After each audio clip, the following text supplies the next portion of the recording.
ओम परमात्मने नमः। श्री कात्यायन स्मृति पहला खंड। यज्ञोपवीत बनाने की विधि और 16 मार्तकाओं के नाम। श्री गणेशाय नमः। इसके पीछे गोविल ऋषि की कही हुई अन्य कर्मों की विधि को दीपक के समान प्रकाशमान भली भांति से दिखाता हूँ। त्रिवृत 3 बार एक डोरे के ऊपर को और तीनों त्रिवृत नीचे को बनाए, तब ये यज्ञोपवीत होता है। और फिर उसमें एक ग्रंथि लगाए। जनेऊ ना बहुत लंबा और ना बहुत छोटा हो, इतना लंबा हो जो कि पीठ के बास और नाभि पर रखा हुआ कमर तक आ जाए। ऐसा जनेऊ पहनना उचित है। सर्वदा यज्ञोपवीत को पहने रहे और चोटी में गांठ लगी रहे। जो ब्राह्मण बिना यज्ञोपवीत पहने या चोटी में बिना गांठ लगाए हुए जो कार्य करता है, उसके वे कार्य ना किए के समान हो जाते हैं। 3 बार आचमन कर 2 बार मुख पहुंचकर मुख, नासिका, दोनों नेत्र, कान, नाभि, हृदय, सिर और कंधे इनका स्पर्श करे। बीच की तीनों मिली हुई अंगुलियों से मुख का स्पर्श करे। इसी भांति अंगूठे और प्रदर्शनी से नासिका का स्पर्श करे। अंगूठे और अनामिका से बार बार नेत्र और कानों का स्पर्श करे। कनिष्ठा और अंगूठे से नाभि का स्पर्श करे। हथेली से हृदय का स्पर्श करे। संपूर्ण उंगलियों से सिर का स्पर्श करे। इसके उपरांत हाथों के अग्रभाग से दोनों भुजाओं का स्पर्श करना उचित है।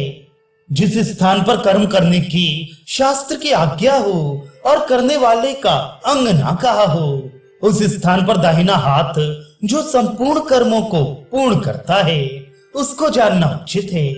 जिस स्थान पर जप, हवन आदि कर्मों में दिशा का नियम ना हो, उस स्थान पर दिशा कहिए पूर्व, उत्तर, पश्चिम।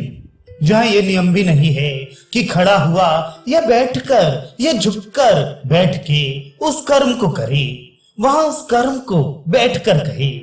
खड़े होकर या नीचे को सिर कर बैठकर ना करना।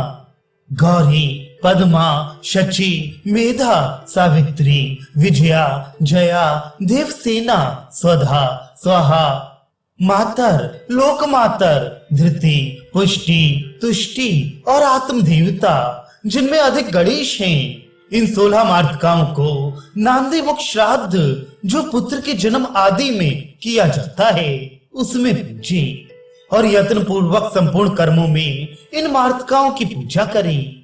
कारण है कि ये पूजा को प्राप्त होकर स्वयं पूजने वालों की पूजा करवाती हैं। इनकी पूजा सफेद मूर्तियों में या पट्टे पर या लिखकर अक्षतों के ढेर में और पृथक पृथक नैवेद्य से करे।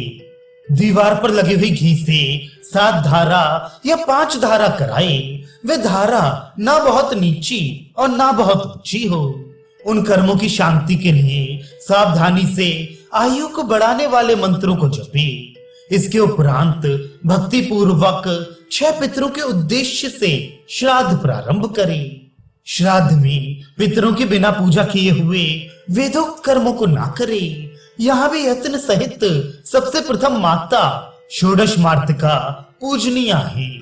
इस श्राद्ध में वशिष्ठ ऋषि की कही हुई अर्थात वशिष्ठ स्मृति युक्त संपूर्ण विधि जान लेने पर मांस को वर्ज दे। इसके उपरांत इसके विषय में जो विशेष होगा उसे दूसरे खंड में कहूंगा।